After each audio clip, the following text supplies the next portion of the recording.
I hope it shows, but I really like my work here at Catholic TV. Great people who I get to work with, just fine people, and we love hearing from you about how important the Mass is every Sunday, every day, and all of our other programming, especially the Rosary and our other prayer programming.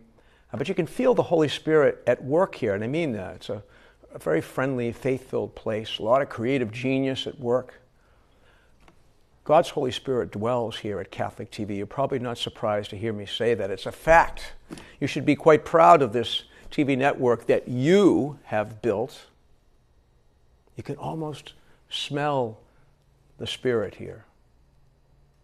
Yes, this is your TV network, your virtual parish. This is, for so many people, the center of life, because there are many people I know who are confined to their homes, or perhaps to a hospital bed, or perhaps you're out of work, you're just flipping through the channels. The Holy Spirit of God touches us deeply here. He feeds us, He teaches us, makes us stronger and holier, gives us peace through the work of Catholic TV.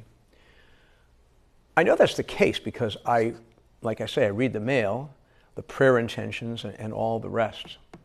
So today, together we come to this great and solemn occasion, Pentecost, the celebration of, as they say, the birth of the church. We hear in the gospel how Jesus, on the evening of that day of the resurrection, He breathed on His friends, the apostles, and said, "Receive the Holy Spirit," knowing that the Spirit, the Paraclete, the Advocate, was to come and to bring about the unity for which Jesus longed and prayed. You know, when I was about 5 years old, I was out in my backyard playing in my family home, and all of a sudden I perceived this intense and very pleasant odor, kind of like flowers, but not really. It was sweet, but not sickingly, I can't say the word, but not so sickingly so. Anyway, it came and then it went, and I have never forgotten that moment because, you know, even as a little kid, I was very aware in that moment of the presence of the divine. I think now in retrospect, perhaps it was the Holy Spirit. Because, you know, there's a 4th century saint, Cyril of Jerusalem, who describes the Holy Spirit as a fragrance with rays of light and knowledge streaming before him as he approaches. But for us, perhaps the Spirit of God, the third person of the Trinity, is best known in our collective prayer and song here together each day on Catholic TV.